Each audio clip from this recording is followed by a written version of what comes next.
Oh, okay, I pressed just start and now we can play the final story. But what?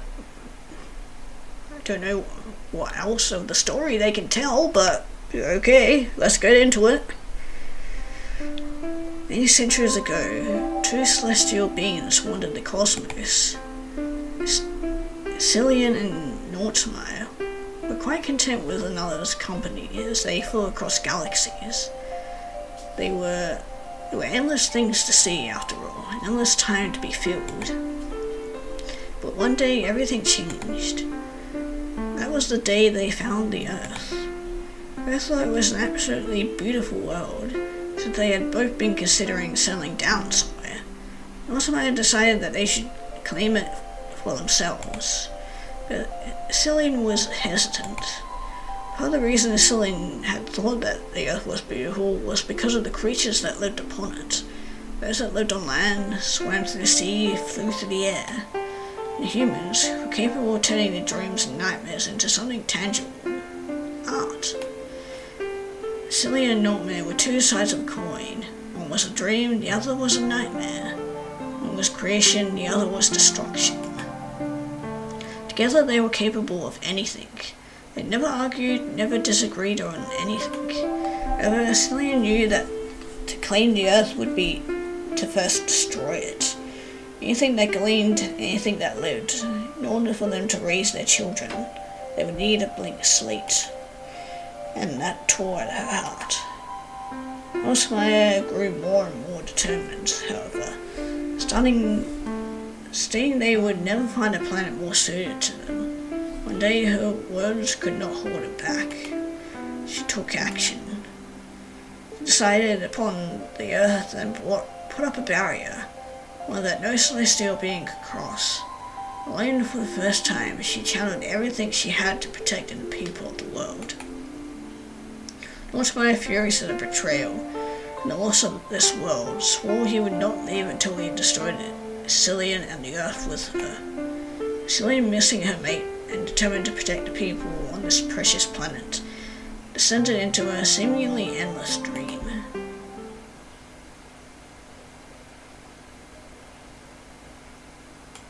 Okay, we're going to have a look at Eislyns. Is this the child Eislyns or the actual Eislyns? Eislyns dreamed of a ruined world. It was nothing but ash and debris for as far as the eye could see. Purple shadowed beneath a silver moon.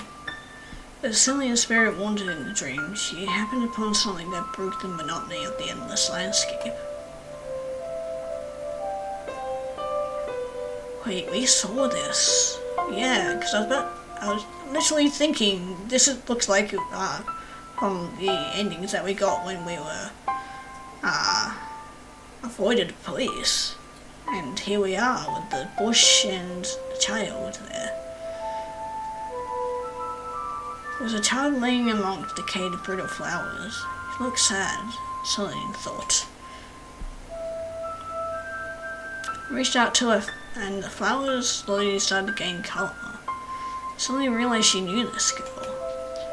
Just as they were about to touch, Eislyns woke up. She blinked awake. The dream had been so vivid, it was a bit of a shock to return to reality. What a strange dream. Are you trying to tell me something, Eislyns? The world around her was silent and serene. That was how it was. It always was as of late. The voice of the other Eislyns, the other who slept beneath Moria, had gone silent months ago. It wasn't the first time this had happened. Sometimes the slumbering Eislyns had to focus all her energy on guarding or protecting the city. But this time her absence didn't seem to stretch out for an unusually long time. Since the slumbering Eislyns was always dreaming, she often spoke to people through their dreams. In fact, with everyone but Eislyns herself, that was the only way she could communicate. Only Eislyns would actually hear the slumbering Eislyns' voice while she was awake. Though it didn't seem as though the dream came from Eislyns, it was almost as if the longing of the girl was calling out to her. Wound is so deep it actually reached across the void normally, only something Eislyns could cross.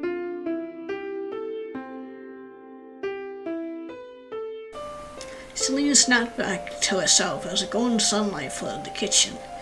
She had been moving mechanically while lost in her head and had opened the curtains in a daze.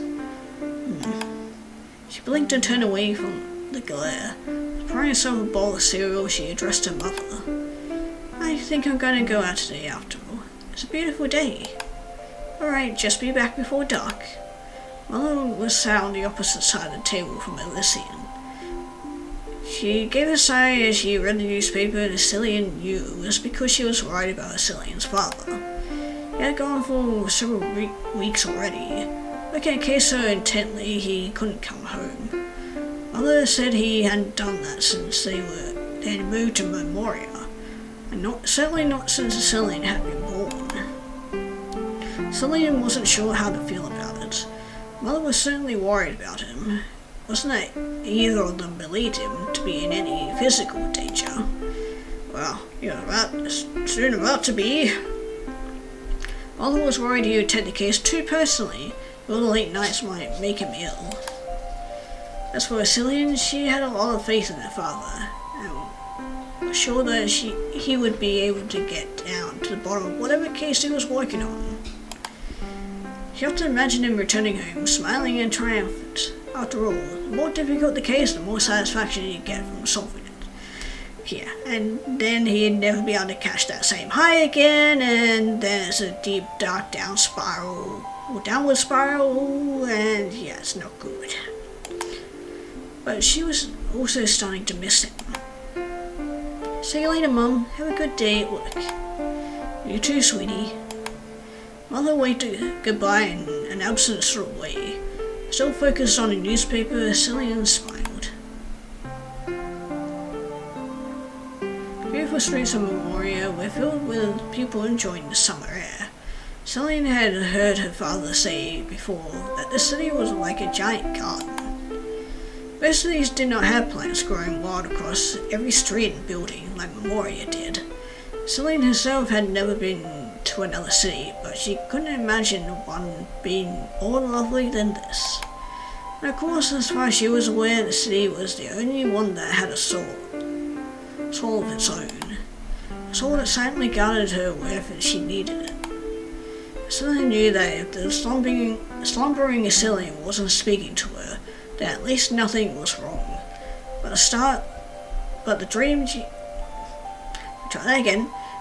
the dream she had seemed significant somehow, and she had learned long ago not to underestimate the value of dreams.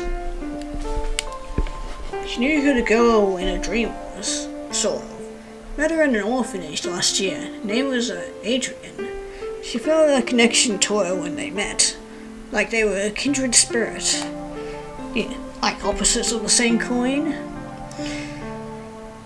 Eislyns hadn't spoken to her since then. That part of town brought back sad memories after all. But she thought under the circumstances that it was time to pay her a visit. Hello. There were quite a few faces she recognized from a year ago in the orphanage. She smiled at them. "Hello there. Can I help you?" The lady that came to greet her was also someone Eislyns recognized, though she didn't know her name. "Is there a girl by the name of Adrian here?" The lady hesitated. "Actually, no, she hasn't come here in a while." "Oh. A year ago, another child went missing. Because of slumbering Eislyns' instructions, she was able to learn that the child had been killed. Right. And brought it to the attention of the staff here, and the police.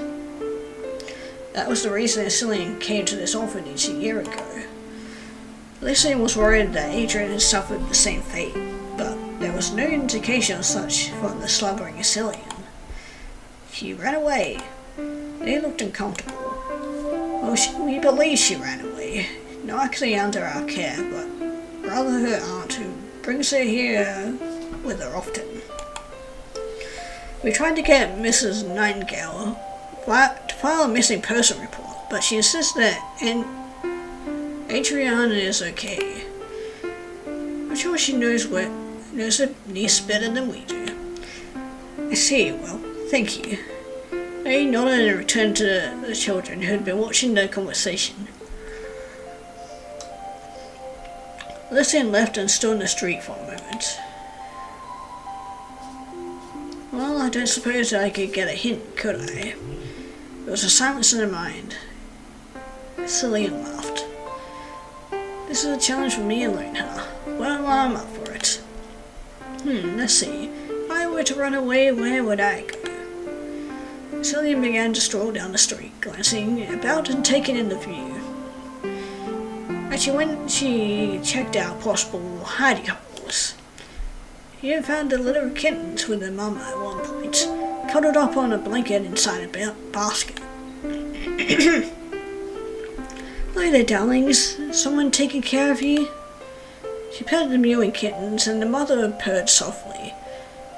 He seemed used to people, so Cillian guessed someone was keeping them in secret. Right, go back to sleep. Sorry to disturb you. The rest of the afternoon was spent like this. Cillian went down many streets and checked many possible hiding places. However, none of them were occupied by Adrian. Cillian was still in high spirits though. She knew odds were stacked against her, but she had time. She wondered how many days it would take to find her.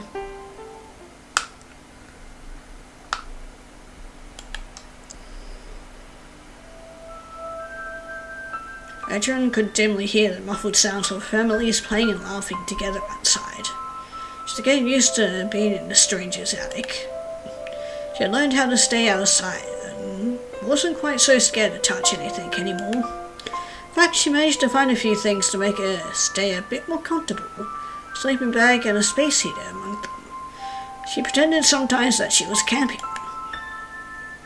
First there's a scenario that crossed her mind about why she had to hide during the daytime. She imagined the world had been taken over by monsters, but there were still some humans left alive, living in secret. Monsters patrolled the city by day, since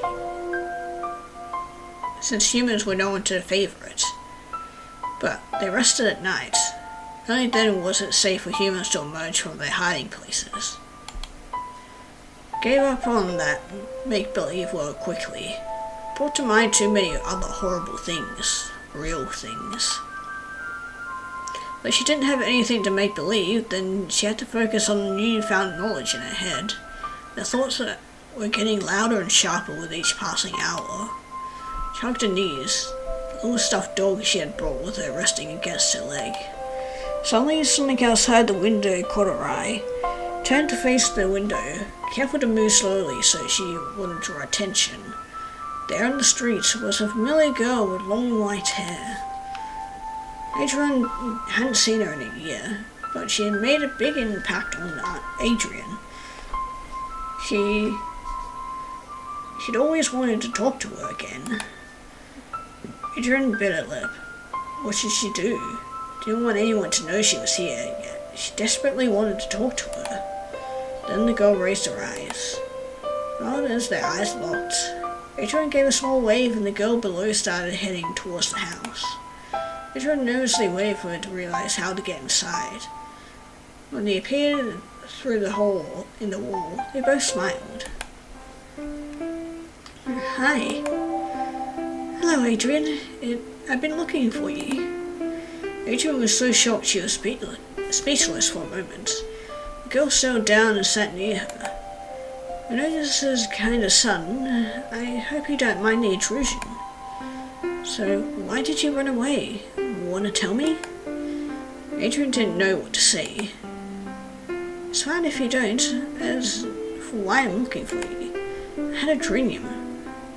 There was this endless wasteland, and you were there, laying amongst a decayed garden.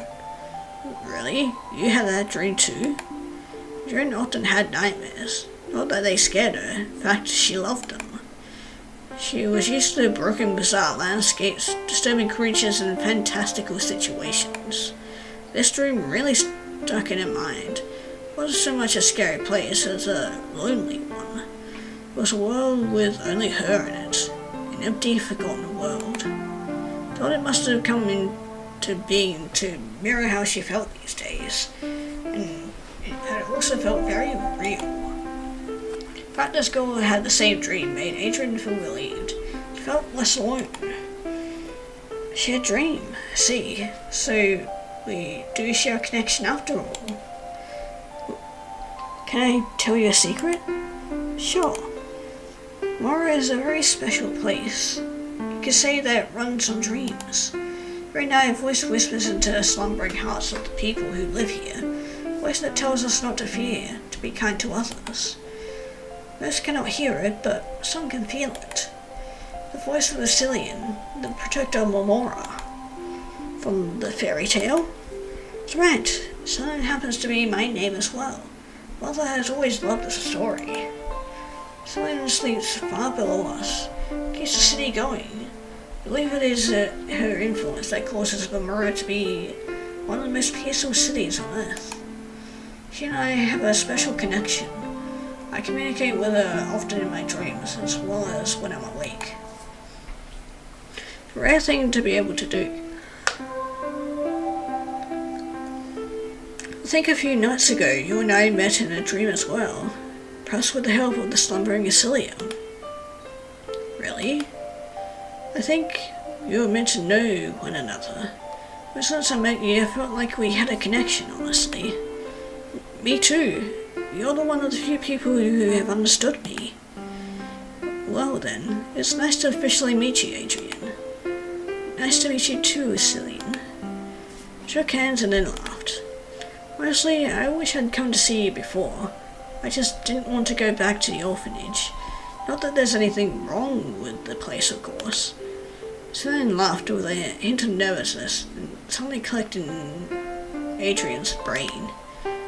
You knew about the murders. Eislyns gasped. Murders?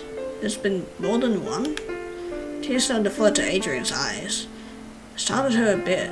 She had been bottling up this knowledge inside of her all alone, and now, out of nowhere, she had someone she could talk to. And of course she knew. It must have been the one that told my aunt and the other adults back then. Eislyns, I have a secret of my own I need to share.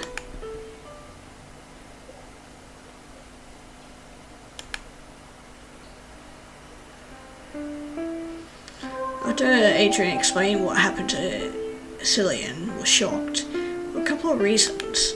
Firstly, she was shocked that there had been more murders.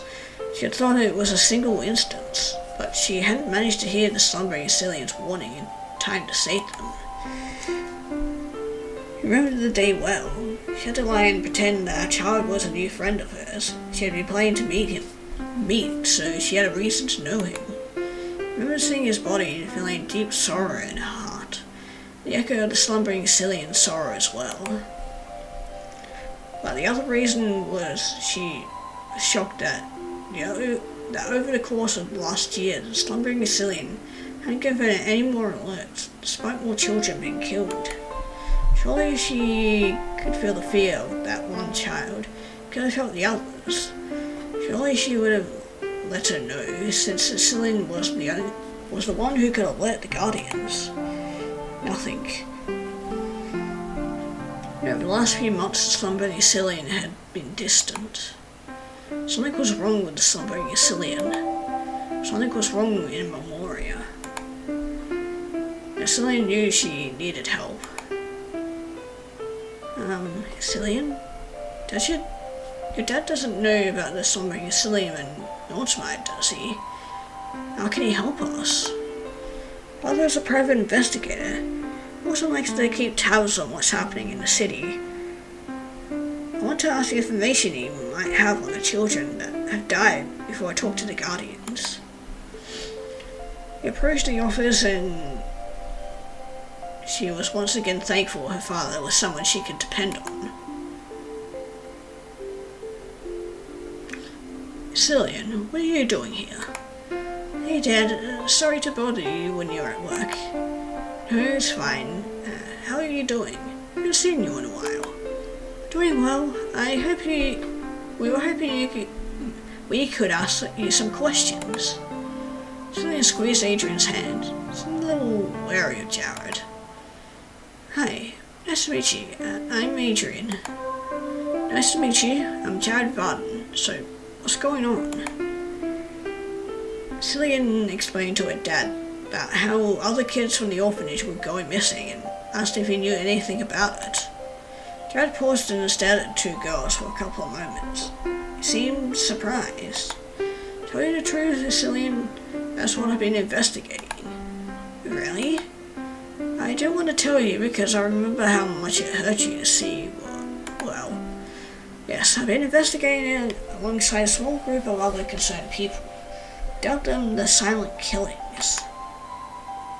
Are you sure you want to know more about them? Yeah, please. Jared quickly explained the patterns of the missing children, the disappearance of bodies, and why he suspected Mr. Thorne and Mrs. Nightingale. When he said Mrs. Nightingale, Adrian froze. Cillian glanced at her, planning to try and find some evidence tomorrow. From where? It's not important. Don't worry about it, kids. Someone looked at a set of Adrian's mouth. Okay, I don't know what that's supposed to mean. Set of what? Does Adrian have a lot of mouths or something? Meanwhile, Adrian wanted to know if this Thorne person was responsible. Then, according to Adrian, there was a monster doing the killing. Jared wouldn't be safe, but Adrian could sense anybody or any monsters nearby. Should Cillian explain everything to her father? She wasn't sure. She knew her father would believe her, or try to, but it was a lot to take in. It would be a complete mental shift in how he viewed Memoria and this case. But could she convince him to let him tag along without telling him? The answer was almost certainly no. She tried though. Well, obviously it's somewhere this Mr. Thorne has connections with. It's a place he owns or frequents. Jared sighed. Don't try to guess, Cillian. Don't want you or your friend involved in this. You're kind of involved in this already, Dad. Lost one person, she's lost several. Cillian pointed at Adrian, who nodded. She's from the Nightingale orphanage. You are? Well, sort of. I guess I worded that wrong. I spent most of my days there. Mrs. Nightingale was my aunt. Cillian noticed that Adrian seemed a bit more determined now. Do you mind if I ask you some questions then? What kind of person is your aunt? Don't think she's the kind of person who would hurt people. I can't imagine that. Adrian's body language was suggesting that she was starting to question it, though. I'm not going to answer your question if you don't answer ours, though. Doing this for your own good. It's too dangerous for children to mess around with someone like this. After all, if I'm right, he kills kids. Never mind then, I'll just figure it out myself. But Cillian groped at her hand and started walking out. Just hold on. Cillian stopped, smiled, and turned back to face her father. I understand why you want to go there so badly, but if I can't persuade you otherwise, then I'll go with you. But you have to promise me, Cillian. You too, Adrian. Promise me that you won't try to do anything on your own. I promise. Adrian looked at Cillian with concern and then nodded her head. I promise. Right, let's go. They took to the streets then, Joe leading them a little ways ahead. Adrian turned to whisper to her Cillian. Are you sure that's a promise we can keep? There is a monster there, we can't let your dad confront it, and I doubt the police will be able to do anything. Alex, there are people whose sole purpose is to guard Memoria against attacks from Nortmire. Right, the Guardians. Neither of us are going to be working alone. But if their purpose is to stop anything under Nortmire's influence, how are they going to react to me? Cillian hesitated. She knew that was a slippery slope. I'll explain things to them, carefully. Best if you let me do it. Alright. They were entering a more industrial part of Memoria now. Certainly a place Eislyns wouldn't have gone exploring on her own. It made sense though. This Thorn person was a super rich businessman. He probably owned or managed a factory. Something started to bubble up in the back of Eislyns' head. The world around felt brighter. Was the slumbering Eislyns trying to contact her? Weird, but no words came. The feeling only got stronger though. It started to feel like something's off. Adrian glanced over when Eislyns whispered, "What? Feels like I'm near the slumbering Eislyns, but that's impossible. You mean she's here? No, she can't be. I guess I'm sensing something familiar." The time they reached their destination, there was no mistaking it. Somewhere ahead there was something physical, similar to the slumbering Eislyns' corporal form. Factory loomed above them. As Adrian stared at it, she narrowed her eyes. I could definitely sense a monster as well. Jared turned to look back at them. This is the place. Satisfied? Both of them jumped at his voice, snapped them out of their focus. Yes, thank you. Now please, leave the rest to me.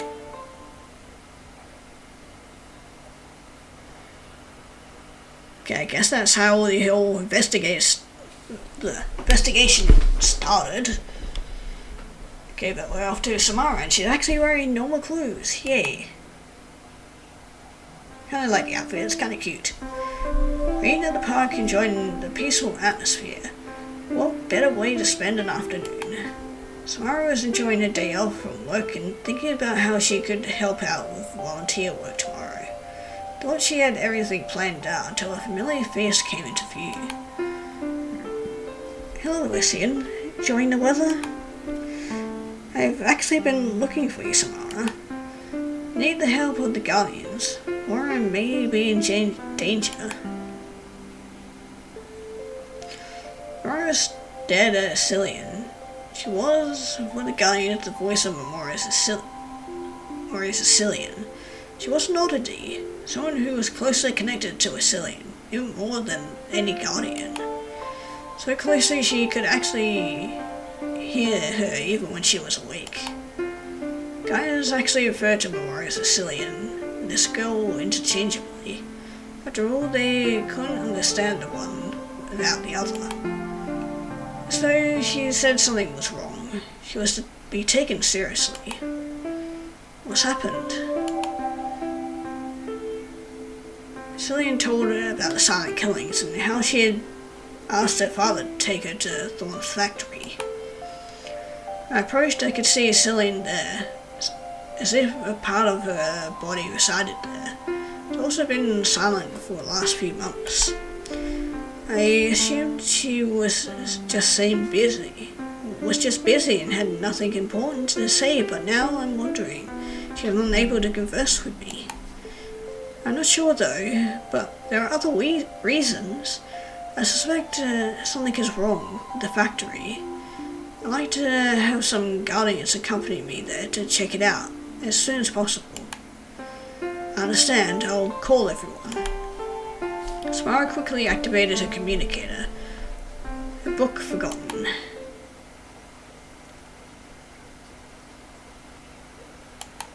Okay, I guess we're going to see how this plays out.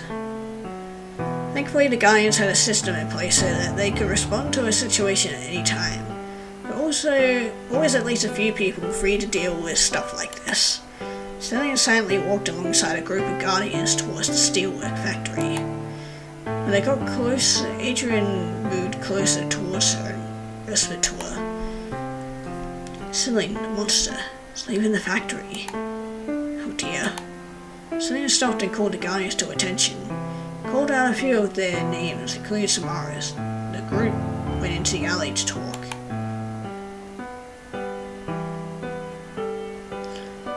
was hoping this could wait till later, but there's something I have to explain to you. I trust all of you, and I know you trust me. You all remember the agreement. I need to introduce you to Adrian. Like me, she's a special girl. She's intense, but staying still as the smiling girl faces the Guardians turned towards her. She has a special ability. She can track the children of Nortmire, sense the monsters he has sent. Doesn't that mean connected to Nortmire? Yes. But she wants to help us. I've known her for a while. I actually met her last year. Because of her that I was made aware of the situation with Thorn. And I'm sure that she's connected to Eislyns as well. I also went through Eislyns. She smiled. For the first time in months, the slumbering Eislyns contacted her, and it was to confirm her belief. Eislyns thought, does this mean you're coming back now? Trusting this task to you because I know you'll do what's right. Adrian is on our side. Guardians nodded. Alright.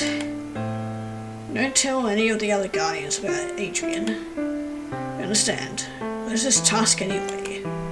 There's a monster Adrian sensed leaving the factory. You have to follow it with her help and stop it from hurting anyone. Guardians looked shocked. Samara nodded with grim determination. Of course, show us the way, Adriana.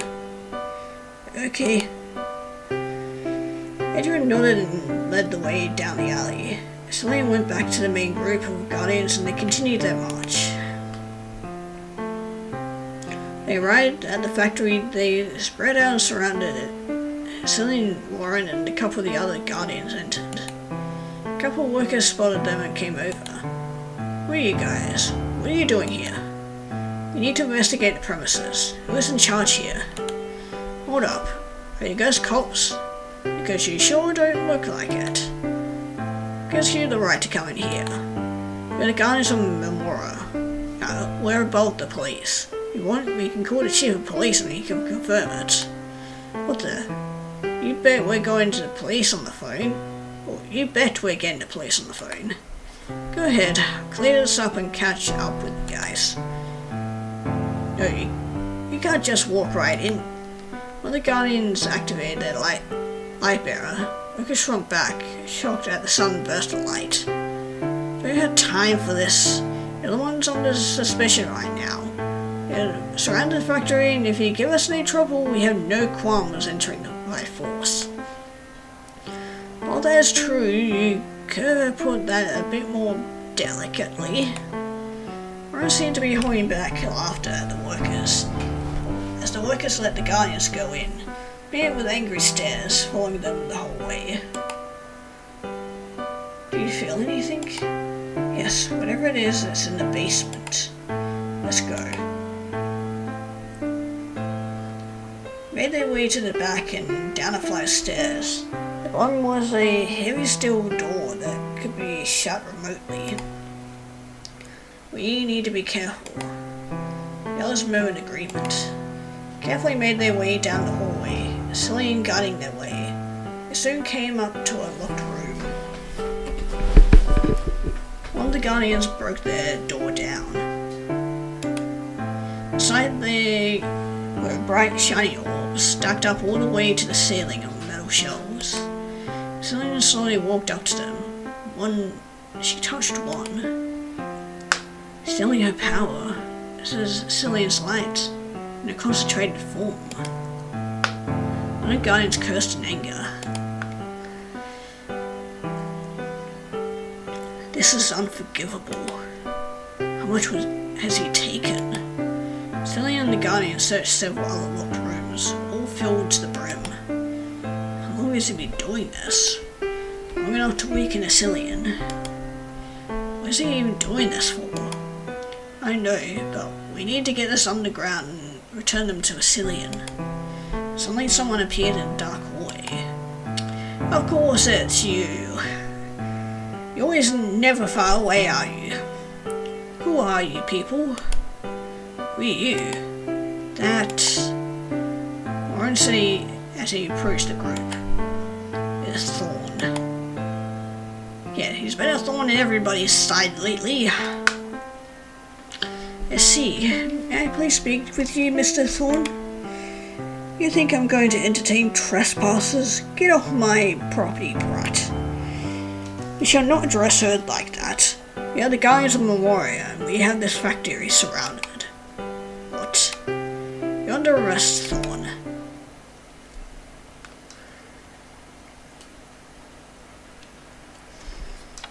Yeah, I'm guessing this is like a alternate timeline thing of how things could have been handled if they were handled correctly.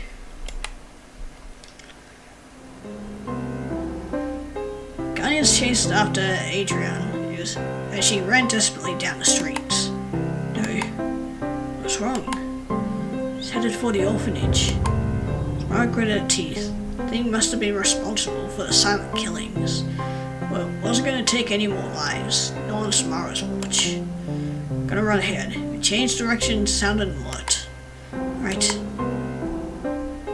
Samara sprinted down the streets. Training allowed her to move swiftly.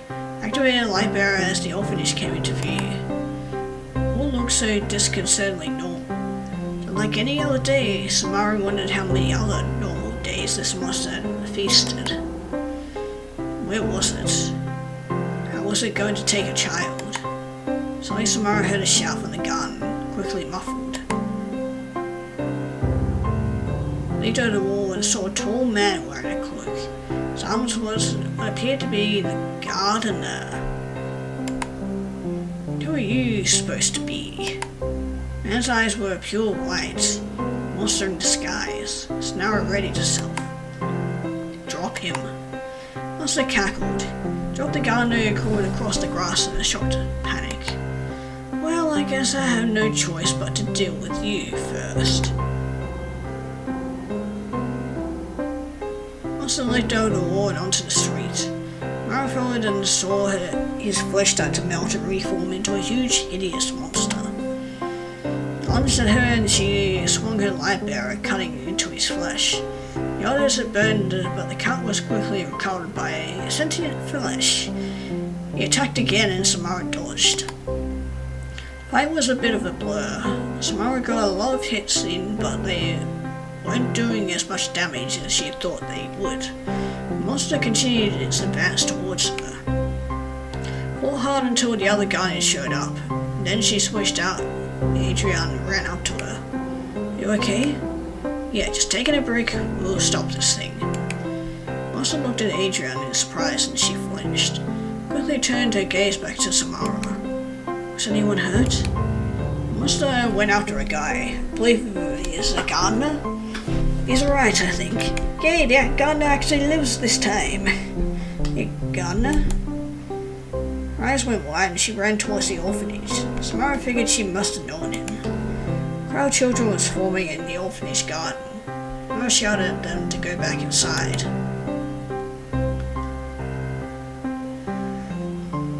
Monster, sensing the opportunity, leaped over the guardians and into the garden. Picked up one of the screaming children. Well, there's a few too many of you here for my taste. Back off or this child dies. The child screamed loud and Samara tensed. The monster was strangely resistant to Cillian's light. A powerful monster. Was there anything they could do to stop him from leaving? Could they save the child? Samara noticed someone moving in the foliage behind the monster. It was Adrian. Finally, reinforcements. Mara tensed as the monster turned around, but Adrian quickly overturned a wheelbarrow full of dirt. Flung it into the air a bit and onto the monster. The monster howled in surprise and let the child go. Ran quickly.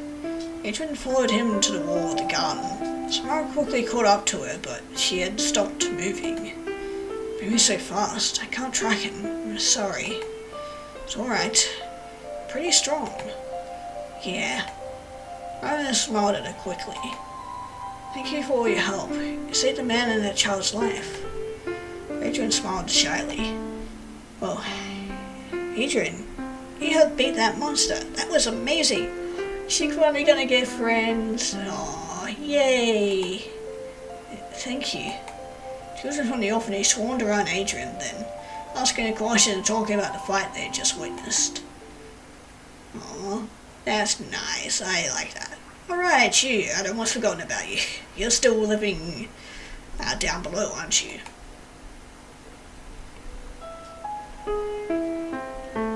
Deep below, entwined in the twisting dark tunnels that monster spent years carving below Moria, was a monster named Insidia.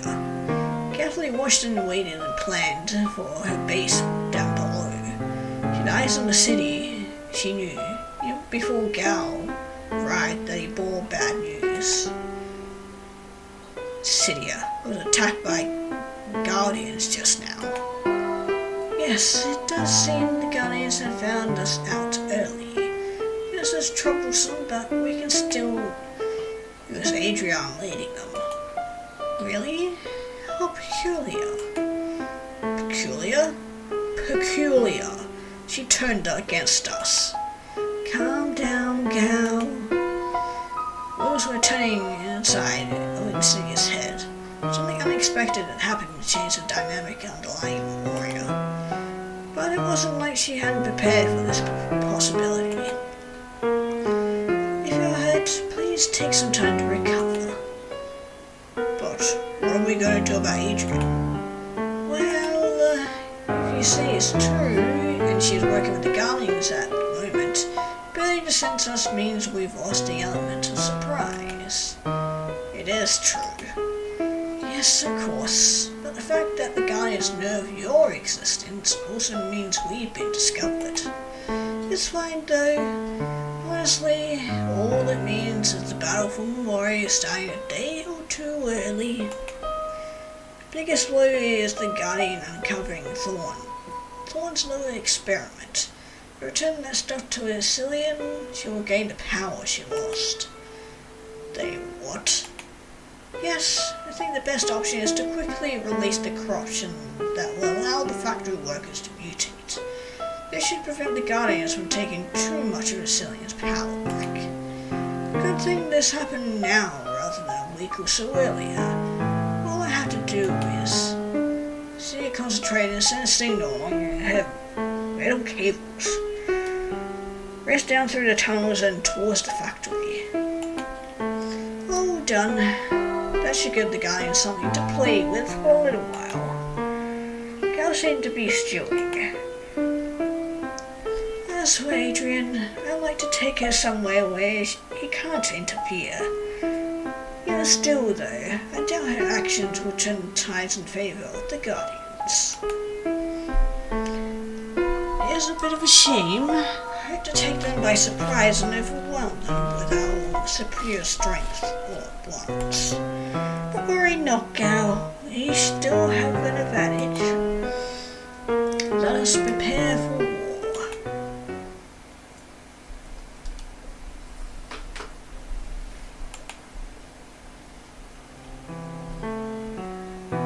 Eislyns watched the several Guardians start to carry the warps of light out of the factory.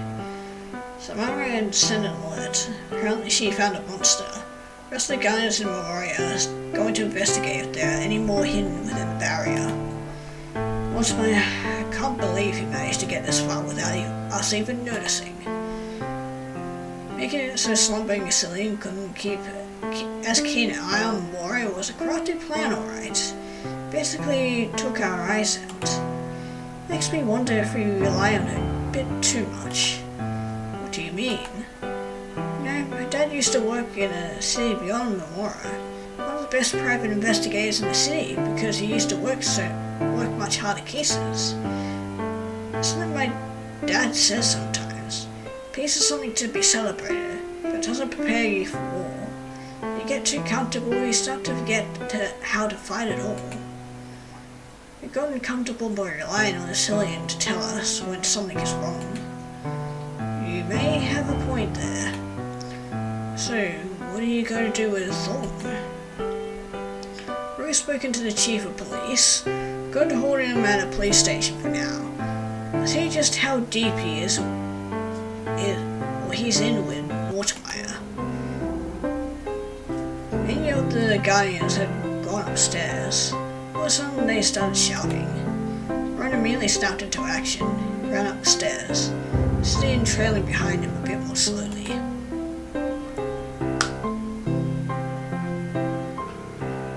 When they reached the top, he saw a battlefield. Humans were dissolving into monsters and attacking the Guardians. Cillian realized that they must have been slowly being corrupted by the Nordmeier over time. He needed a light bearer. Sent this to a nearby Guardian who gave her a spare. This thing quickly activated and created a giant pulse of light. All of the newly created monsters shrank away from it, and the ones close to Cillian started to turn black. The skin flaked away and revealed their original human form. Whoa, I didn't know you could do that. Keep on your guard, there's still a lot of monsters here. There was a screech of metal that echoed throughout the factory as a giant piece of machinery started to fall down. Guardian in his path just barely dodged out of the way. Right, if it's a fight they want, Ryan and the others charged into battle. Okay, let's hope that they actually win, potentially, but we'll see after we see Samara's point of view. Samara smiled as Adrian talked to the kids from the orphanage. Guardians had regrouped outside the orphanage. Save one who went in to explain what was going on to the staff, as well as check up on the man from the garden. When she returned, she addressed the group. Listen said that her father suspected Mrs. Nightingale's involvement, correct? She's not here.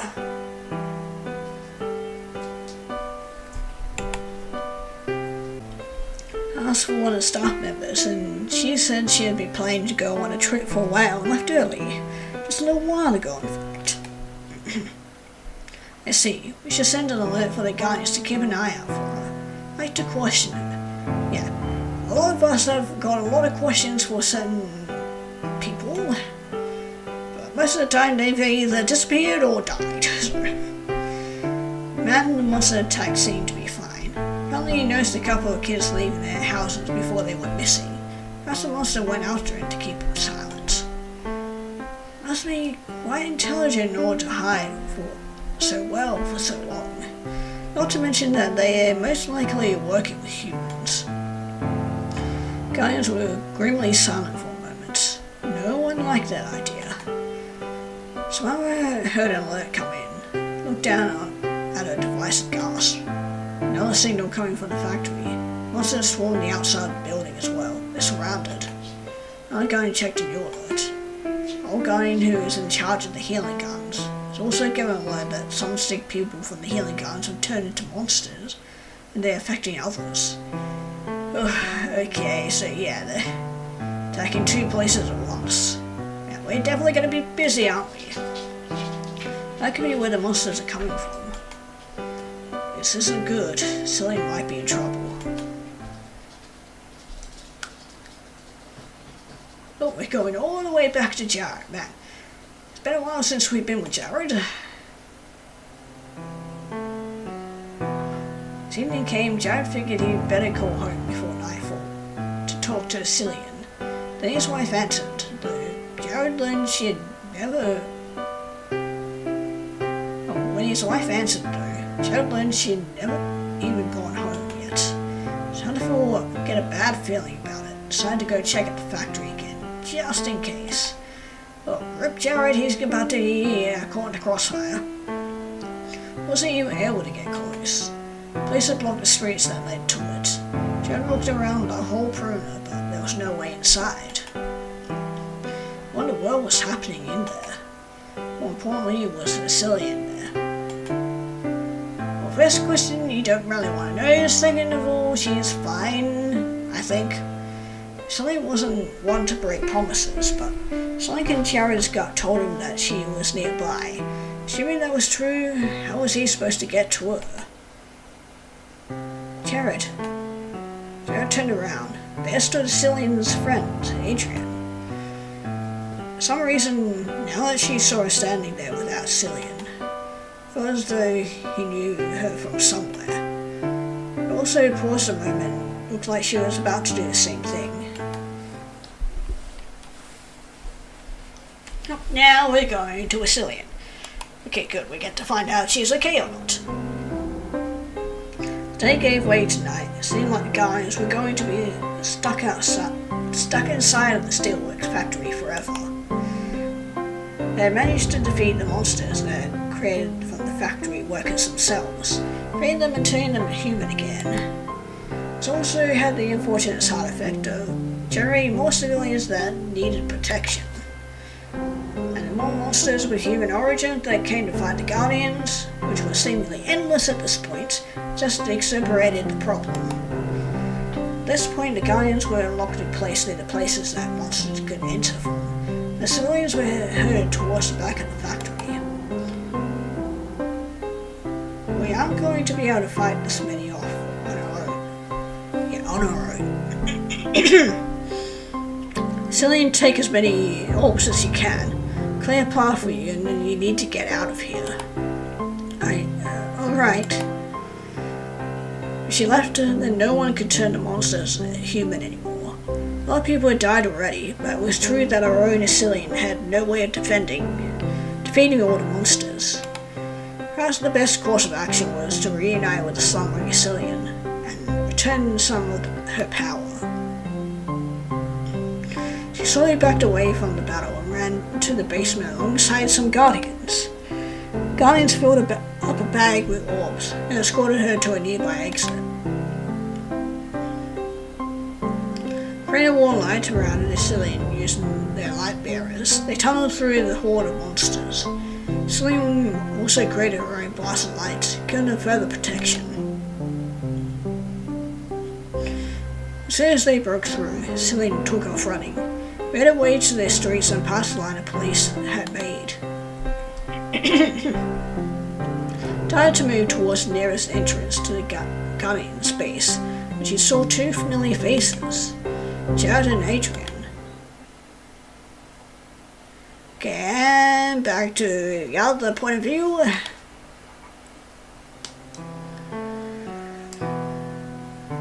After stopping the monster at the orphanage, Adrian was relieved. Garner was one of her few friends, and she was glad he was safe. It also felt like more than that. Strangely, she felt certain he was going to die. A bit of a sense of deja vu, so to say. Didn't even know why she thought that, but it seemed so certain. And then when he was saved, it was like a miracle. Then Samara said that Eislyns might be in danger.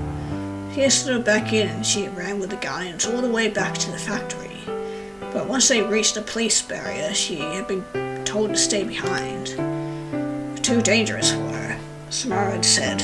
All the monsters were concentrating their efforts there, so she was left behind where it was safe. Adrian didn't know what to do. Then she had run into Jared, who was in the same predicament as her. Together they tried to find a way to get to Eislyns. Then they saw her running towards them. Yeah, so she found a way to them. It's all very convenient, right? You're right. Jared hugged a rather surprised Eislyns. I told you, Dad, everything that was going on. I hope that's okay. Well, I told your dad everything. Yeah. Eislyns blinked at the two of them. Then she laughed. I guess it was inevitable, with everything that's been going on. Sorry for the shock, Dad. Are you doing alright, Eislyns? Do you need help with anything? Actually, I'm glad I ran into the two of you. Can you guys come with me? I'm heading underground. What's underground? Jared said as they started to run, Eislyns leading them. Adrian explained the Guardians to you. We're going to the base. And we just magically fade cut into it. After they were mostly silent until they arrived, as they entered, Eislyns explained what the tunnels were and how the slumbering Eislyns lived there beneath Memoria. When they got close to the chamber, she stopped. Can you wait here, Dad? He laughed. Sorry, it's just I feel like we've done this before. Yeah, again, deja vu, we've kinda done this before, but in every other ending, everybody has died, so... It does. Cillian smiled and nodded. Adrian had been feeling a strong sense of deja vu ever since she ran into Jared again. It seemed like everyone else felt the same way. I'm proud of you, both of you. Adrian felt warmth bubbling up inside of her chest. He gave a smile and then turned and ran with the Cillian into the depths of Moria. It was still staying with the Cillian. There wasn't much to say as Adrian and the Cillian sped towards the slumbering Cillian's chamber, focused on running as fast as they could. When they arrived, Adrian gasped at the view. Cillian overturned the bag and all the orbs of light dropped into the cavern below Moria. Not so far that Cillian couldn't see them anymore, but when they got close to the slumbering Cillian, burst into rays of light. Something Cillian no longer felt so distant inside of Cillian's mind. Just that little bit was enough to change something, and then something unexpected happened. First time in centuries, slumbering Cillian woke up. Whoa, those are so pretty and cool. Man, that is awesome. I love the art for the eyes. They're so pretty. Man, I could get lost in them. I sure as hell am. I mean, I do like me a tall woman, so... Anyway, her eyes were deep rose color. Images of flowers shifted and danced within them. Looking into them looked like they were... Well, looking into them was like looking into a waking dream. They were so large they filled the Cillian's entire vision. Happiness flowed openly between the two Cillians. Thank you both. It's nice to meet you. Adrian spoke a little shyly. Cillian could feel a namesake turn a force to Adrian, radiating love. Hello, Adrian. Need to drop my mouse. I've longed to meet you ever since I found out you were a child of both mine and Ortmire's. Huh? All who reside in Memoria, and some who reside beyond it, I consider my children. We are all connected, sharing the same fate. I have a favor to ask of you, Adrian. Okay, what is it? Must go beyond the earth to fight Nightmare. However, I do not wish this to all end in violence. But strengthen the bond with your father, showing the world through your eyes. What? But he's evil, and what if I become like those monsters? Cillian quickly took Adrian's hand. I'll help you, don't worry. Have faith. I must go. Wait. Cillian watched as newly awakened Cillian form turned to light and disappeared through the ceiling of the cavern. Okay, well, we'll do that once we check in on the other characters.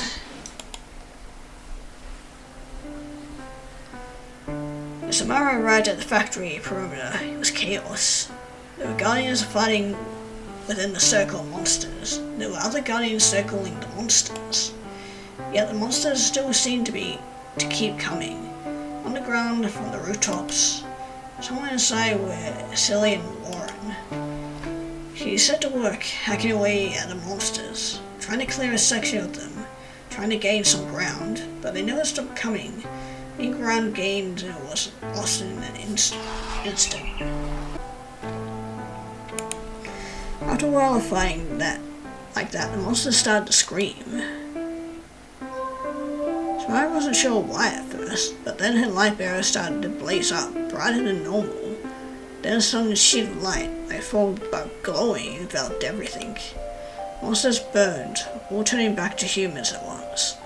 Lights burst inside of the factory like fireworks. That's when Samara realized light was Cillian.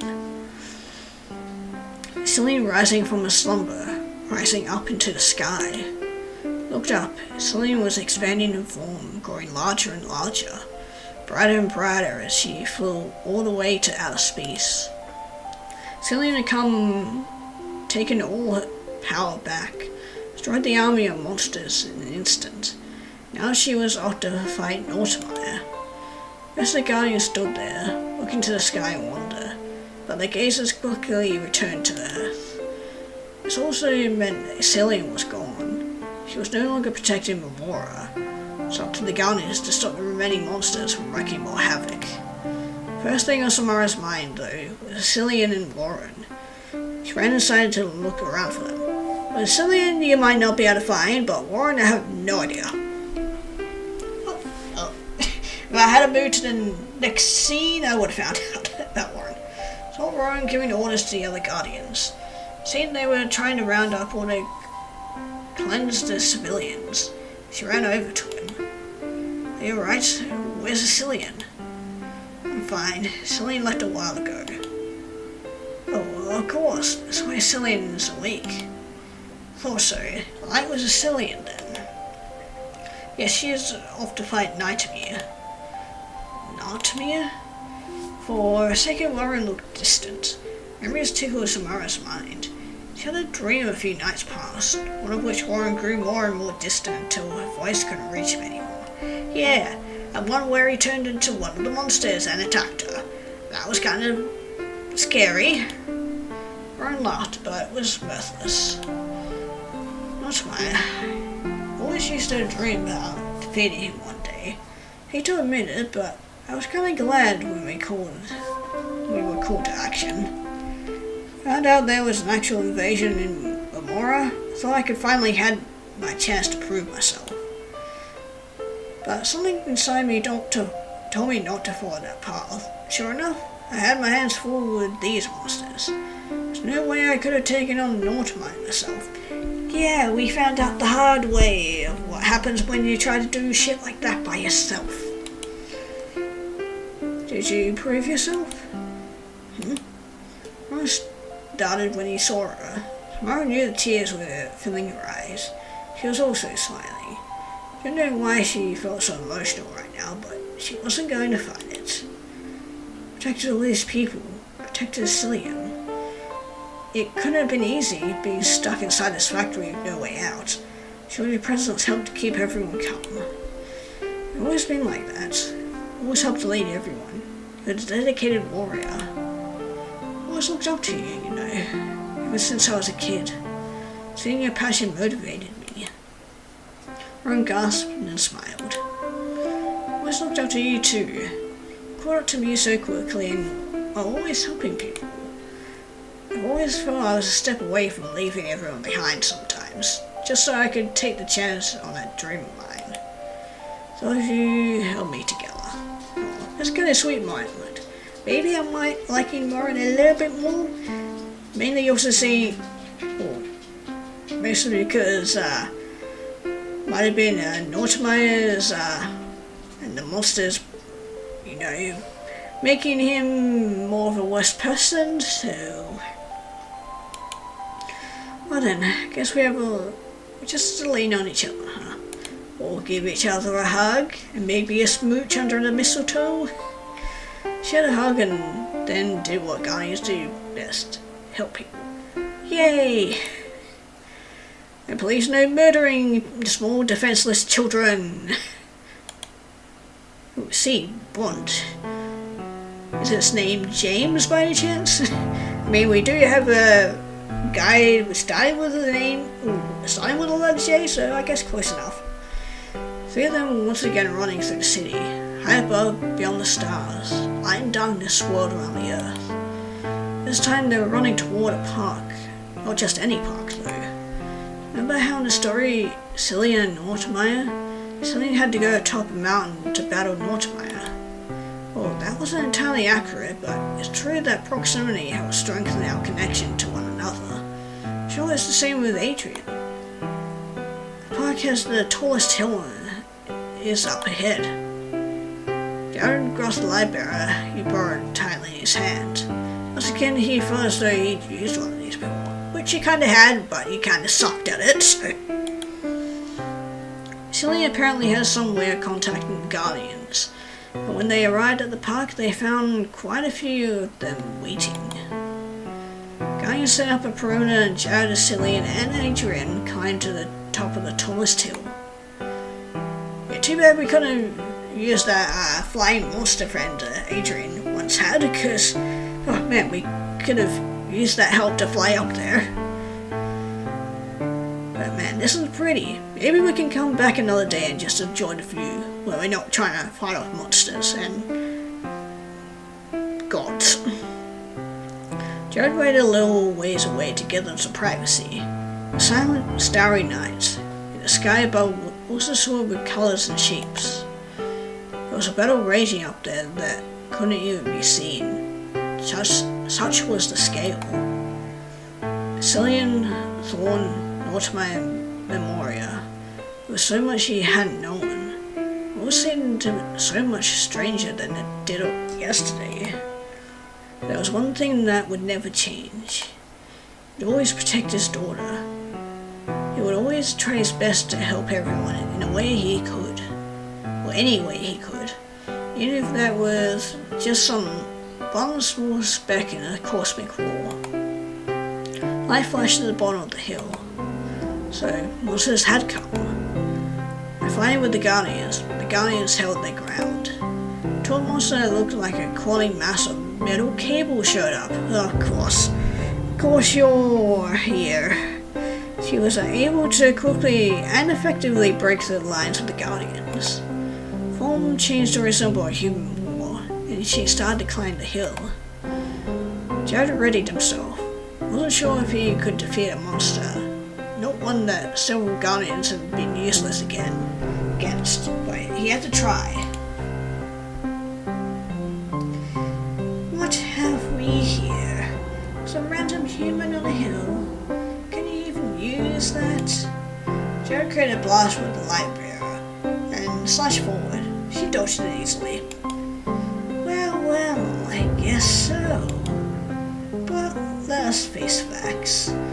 You don't have the skills the Guardians do. So why don't you step aside? Let me grab my little sister and lead before I rip you to shreds. Jared stood his ground. I'm not going anywhere. And you are a fucking idiot, Jared. Oh well. You instantly knocked him over using a metal cable that blended into the dark grass. Give up. Last chance to run. Jared quickly got to his feet. But what could he do? He simply wasn't strong enough to protect Cillian and Adrian. What do I have available to me? The only weapon that would work on these monsters was a light bearer. Why was he so sure of that? Memories tickled his mind. Been having strange dreams lately, hadn't he? He could hardly remember them. Remember the scenario just like this. Being by this monster, being by another, and each time one of the children behind him now had to save him. It was his turn to save them. Now, how did Cillian do it? Each burst of light, Cillian's light. Cillian's power was within dreams. Aura's power came from dreams. What were dreams? But the memories and the soul of the person mixing together. Concentrated on these memories. Channeled the love that he felt for his daughter. Decided to save the girl he had just met. Decided to save the children of the city from suffering anymore. Light burst forth, where it looked like a sun had risen again over the hill. Monster screamed and shrieked back. And how? She seethed with rage as she tried to press forward, as light faded slightly.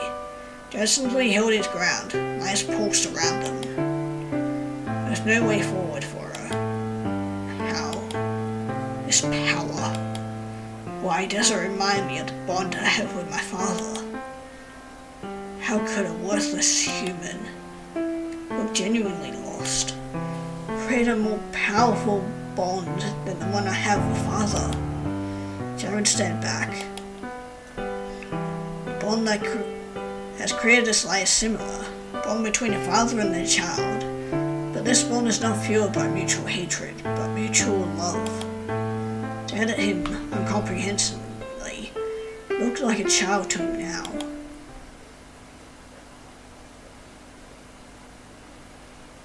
Okay, I feel like that is kind of good that she got a taste of her own medicine. But now we're going to find out what's happening atop of the hill. How do I do this? Closing your eyes might help. Whatever part of you feels monsters, concentrate on that. Adrian just did that. She closed her eyes and remembered the first time she had sensed her monster friend. She had been so happy then, but it hadn't taken her long to realize that this connection was really a curse.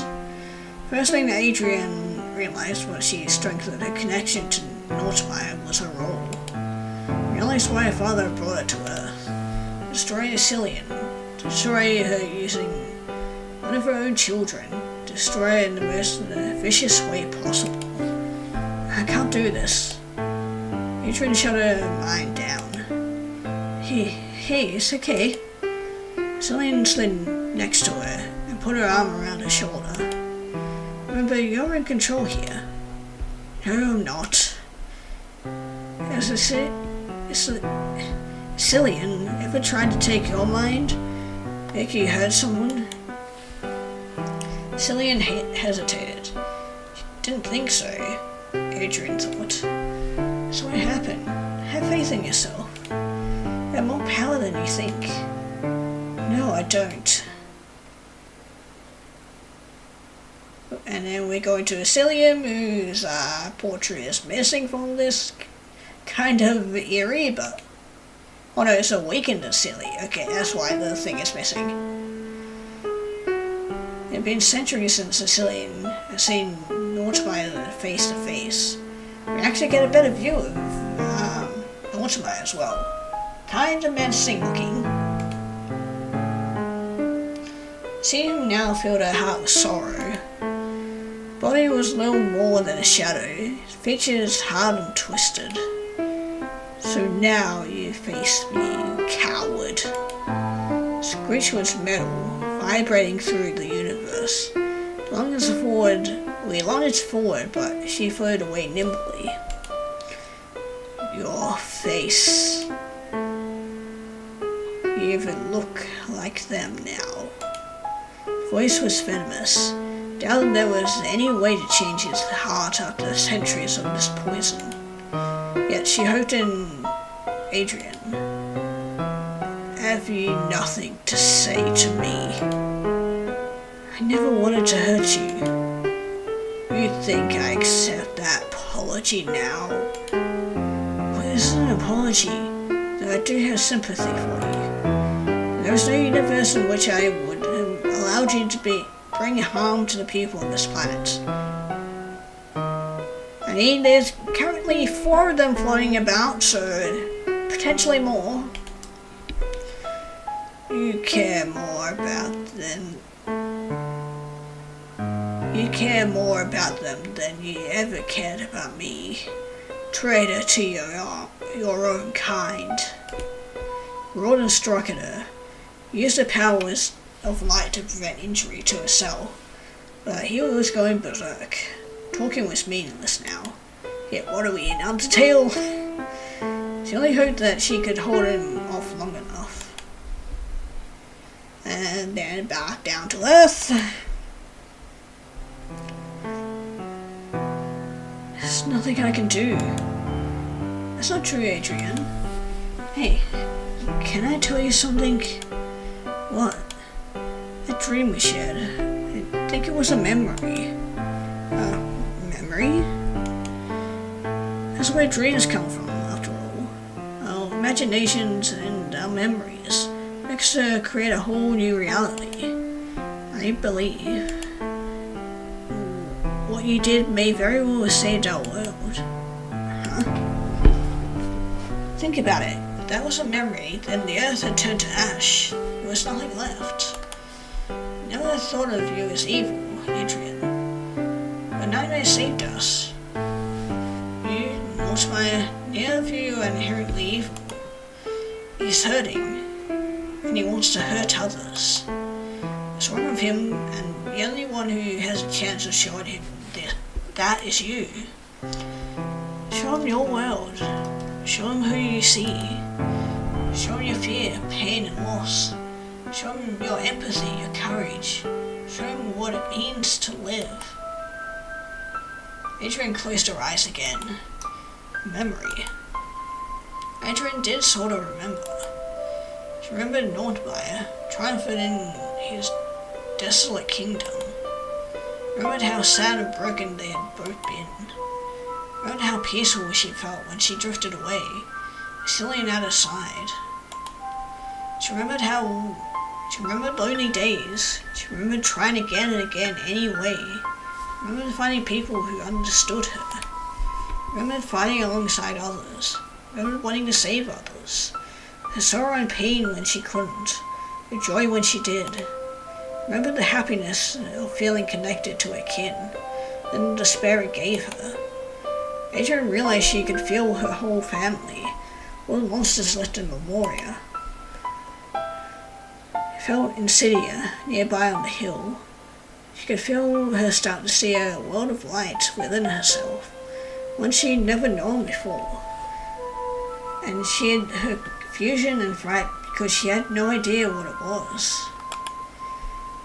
And she could feel Nordmeyer, silent, listening, looking deep inside of both of her memories. The sky above the chaos ceased. Other memories made their way into Adrian's mind. Memories of the endless space beyond Earth, traveling side by side with the one he loved. All the colors that humans had never seen. All the quiet conversations, the harmony of silence. All the abandoned emotions that used to course through his being. And the sudden realization that humans felt just as deeply as he once did. Adrian could feel with Cillian, in fact both with Cillians, silently trying to say this. This is why we fought, can't you see? And because he allowed a connection to Adrian, now he could. For the first time, he allowed himself to see through the eyes of a human child.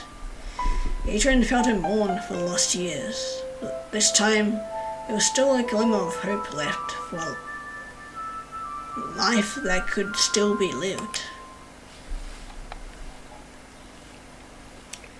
We're finally in the epilogue. Peace reigned once again in Memoria. But all things had changed. Everyone knew who Cillian was now. Everyone in Memoria had been able to see her rise up into the sky. Everyone knew about the monsters spreading havoc throughout the city, how they had suddenly stopped. Everyone knew who the Guardians were, though the task was now complete. No one needed to fear Nordmeyer any longer. Wake and Cillian no longer lived in Memoria. She and Nordmeyer had found an empty world nearby, made it their home. Together they tried to give a new life to the monsters whose sole purpose before had been to destroy. Cillian could still hear her voice every once in a while, and she promised to visit one day. Despite the absence of memories of Cillian, the city remained quite peaceful. Spirit after centuries still left its mark. Samara and Warren worked together to rebuild that which was destroyed by the monsters. Thorn and Miss Nightingale had been arrested. Turned out, like Adrian, Miss Nightingale had always had a hard time fitting in as a child here in Memoria. At times she had grown to resent this perfect city and perfect sister. Seeking revenge, she allowed her sister's baby to be corrupted by Nordmeyer, then founded an orphanage so she could sacrifice the children. Yeah, that's not what you want to do when you start up an orphanage. Don't fucking do that. Learning about what her aunt had done made Adrian sad, but looking back on their life together, it made sense. Aunt always seemed bitter behind her facade. Part of her had always wondered why she wanted to work with children. Yeah, it's unfortunate with here in the real world. There's a lot of adults who go into teaching children and unfortunately don't mean well. Yeah. Adrian wasn't going to be alone now that her family was gone. Jad and Roosevelt adopted her. Sally and Adrian were happy to be sisters. Oh, yay! Everyone had a chance to move ahead now and live their lives. Moria and all those who resided within, what is connected to its hopes and dreams, had been saved. The end. Aw, I like that ending. That ending was a lot more better than the other endings we got, which were very morbid and terrifying. But yeah, that's what happens when you meet eldritch gods and they try to fuck with Earth and whatnot. Mostly it kind of reminded me of a thing called All Tomorrow, I think. It's a book that I recently discovered on TikTok, and I've seen like a lot of animations of the creatures that the supposed gods turned humans into. And yeah, looks very cool. So if you guys like this, I would say check the book out. Although I haven't read it myself, so I can't say if it's any good or not. But I feel like it's. I don't know if this visual novel took any inspirations from that or not, but yeah, still very enjoyable. I liked it, especially loved the art, and yeah, the story was very well written. The only thing I would say is maybe have some more variation in the music, because especially when we got to like the action-packed scenes, yeah, I felt a bit awkward with the kind of like sorrow or happy melody that we had in the background, and maybe add a few sound effects, but other than that, still very enjoyable. I love this. It's, yeah, very good. But guys, want to check this out for yourself? As always, link will be down in the description below, and with that, we will be moving on to the next game.